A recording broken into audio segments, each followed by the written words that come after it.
Assalamualaikum warahmatullahi wabarakatuh. Alhamdulillahillazi halaka sab'a samawatin tibaqa ma tara fil khalqi rahman min tafawutin allazi khalaqa fasawwaka fa'adalaka. Asyhadu an la ilaha illallah wahdahu la syarikalah wa asyhadu anna Muhammadan abduhu wa rasuluhu la nabiyya ba'da. Kaum muslimin muslimat yang insya Allah dimuliakan Allah, puji dan syukur senantiasa kita panjatkan kehadirat Allah, Tuhan yang menciptakan alam semesta ini dengan penuh keteraturan dan penuh keseimbangan, menyempurnakan kejadian manusia dengan keseimbangan tubuh, keseimbangan reaksi-reaksi biokimia fisika di dalam tubuh. Salawat dan taslim kita haturkan kepada Nabiullah Muhammad sallallahu alaihi wasallam, Nabi yang membawa Islam sebagai rahmatan lil alamin, sebagai jalan keselamatan menuju kehidupan ukhrawi. Kaum muslimin muslimat yang insya Allah dimuliakan Allah, alhamdulillah kita sudah sampai pada kajian Ramadan Ulul Albab sesi ke-18. Pada kesempatan ini kita akan mencoba mengkaji kembali betapa banyaknya rahasia Allah di balik pelaksanaan ibadah puasa. Pada episode yang lalu sudah disampaikan motivasi-motivasi ibadah puasa. Ibadah puasa yang diwajibkan pada bulan suci Ramadan hendaknya dilanjutkan insyaallah setelah Ramadan. Ada amalan-amalan ibadah puasa sunnah, ada Syawal, ada Senin Kamis, ada Ayyamul Bid, kalau mampu ada puasa Daud. Semuanya itu adalah untuk diri kita. Barang siapa yang melaksanakan kebaikan, itu kebaikan sebenarnya untuk dirinya. Begitu pula yang terkait dengan ibadah-ibadah ritual puasa. Kalau kita berpuasa, itu sebenarnya untuk diri kita, dan yakin bahwa puasa itu akan membawa kebaikan. Wa antasumu khairul lakum in kuntum ta'lamun. Kaum muslimin muslimat yang insya Allah dimuliakan Allah, diri kita terdiri dari dimensi fisik dan dimensi non fisik, dimensi jasad dan dimensi rohani, dan keduanya memiliki fitrah keseimbangan. Fisik kita memiliki fitrah keseimbangan, begitu pula rohani kita, jiwa kita memiliki fitrah keseimbangan. Antara keseimbangan atau fitrah keseimbangan jasadia dengan fitrah keseimbangan rohania jiwa yang membentuk keseimbangan holistik, dalam bahasa sains membentuk homeostasis tubuh, itulah sebenarnya yang disebut dengan sehat. Subhanallah, Allahu Akbar, puasa bisa menata kedua keseimbangan ini. Pada kesempatan ini kita akan mencoba mengungkap rahasia-rahasia itu berdasarkan temuan-temuan penelitian, temuan sains.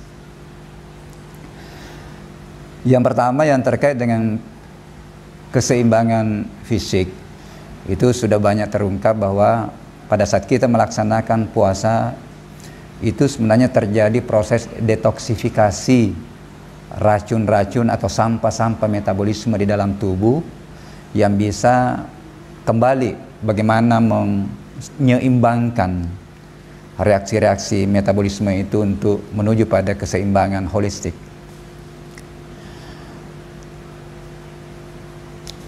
Nah, pada kesempatan ini kami akan tekankan pada bagaimana puasa itu bisa menata keseimbangan aktivitas metabolisme mulai dari kita berniat. Subhanallah, Allahu Akbar. Nabi Rasulullah menganjurkan bahwa setiap Anda akan melaksanakan sesuatu, hendaklah dengan perbaiki niatnya, karena niat itulah menentukan amalan. Innamal a'malu binniyat. Niat puasa yang direspon di otak. Pada saat kita berniat, itu ada komponen di dalam otak, itu namanya hipotalamus. Itu merespon niat itu untuk memicu terbentuknya hormon-hormon yang siap untuk tidak makan pada siang hari.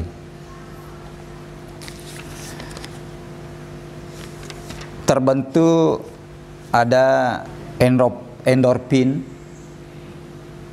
yang ini merupakan suatu hormon yang bisa memunculkan kesiapan untuk menahan lapar. Ini endorfin ini mirip-mirip morfin, tetapi dia diproduksi sendiri di dalam otak, yang dipicu oleh kerja hipotalamus. Kemudian pada saat kita berniat dengan ikhlas, itu juga pada saat itu juga terbentuk hormon serotonin, hormon kebahagiaan. Disinilah dibutuhkan bagaimana niat yang ikhlas. Niat yang ikhlas ketika menyatu antara pikiran, kemudian pada saat itu juga ada hormon dopamin yang terbentuk, semangat dan rasa senang. Sekali lagi, disinilah dibutuhkan pada saat kita niat, harus niat ikhlas, bukan terpaksa. Dan hormon-hormon itu tidak akan terbentuk ketika kita tidak ikhlas berniat dalam melaksanakan puasa. Kaum muslimin muslimat yang insya Allah dimuliakan Allah, puasa bisa memicu mekanisme sarafi otak. Mulai tadi niat, kemudian pada saat kita puasa, mekanisme sarafi yang terbentuk antara lain terjadi mekanisme yang disebut dengan neurosinaptik, rangsangan pada sambungan-sambungan sel saraf sebagai pembentukan sirkuit-sirkuit kejiwaan. Dilatih sabar, dilatih jujur, dilatih membaca Al-Quran, semuanya itu akan memicu pengembangan atau rangsangan terbentuknya sambungan-sambungan sel-sel saraf untuk pembentukan sirkuit kejiwaan. Yang kedua, mekanisme sarafi yang terbentuk pada saat kita puasa itu terjadi neurogenesis, tumbuh sel-sel saraf baru sebagai respon dari rangsangan puasa. Kemudian ketiga, terjadi mekanisme sarafi yang disebut dengan neurokompensasi. Jadi akumulasi dari perubahan sistem saraf ini membentuklah sirkuit-sirkuit sambungan neuron-neuron, sambungan saraf-saraf baru pada saraf-saraf dan kejiwaan pelaku puasa. Inilah yang nanti yang akan berpengaruh terhadap ketenangan jiwa kita, berpengaruh terhadap pemikiran kita jernih pada saat kita berpuasa. Kaum muslimin muslimat yang insya Allah dimuliakan Allah, hasil penelitian dari intermittent fasting ini ada beberapa yang diungkapkan. Yang pertama, bahwa melaksanakan puasa-puasa sunat, kalau kita dibahasakan dalam konteks Islam, rutin kita melaksanakan puasa wajib 1 bulan, kemudian dilanjutkan dengan puasa-puasa sunat, itu akan mengoptimalkan kerja dari organ-organ tubuh kita, sehingga dikatakan bahwa menurut penelitian ini bahasa dari luar kita dapat memperpanjang umur. Sebenarnya itu yang intinya adalah itu menyebabkan terjadinya optimalisasi kerja organ-organ tubuh. Kemudian dengan puasa bisa mengontrol berat badan, ya ini menjadi penyakit yang lagi tren sekarang, kelebihan berat badan karena tidak terkontrol makanan. Islam sebenarnya itu memegang prinsip bahwa makan untuk hidup, bukan makan itu sebagai hobi. Yang ketiga, menarik, ini menurunkan risiko penyakit jantung kalau rutin berpuasa sunnah. Kemudian yang keempat adalah memperbaiki kerusakan sel. Kembali bahwa selama puasa itu memicu ada namanya mekanisme autofagi di dalam sel yang rupanya bertugas untuk menerkam hasil-hasil sampah metabolisme sel-sel yang rusak. Kemudian yang kelima adalah mencegah peradangan, asma, persendian, bahkan ini kalau rutin bisa menekan penyakit kanker.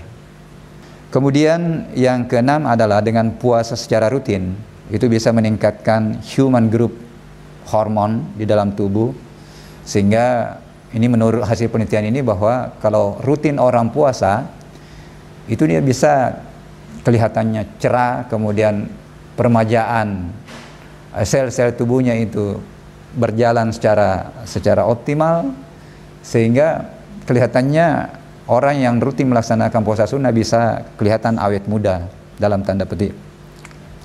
Kaum muslimin dan muslimat yang insya Allah dimuliakan Allah, inilah temuan-temuan atau kajian-kajian sains yang membuktikan lagi betapa hadis Rasulullah menyampaikan kepada kita mulai tadi, niat, innamal a'malu binniyat, kemudian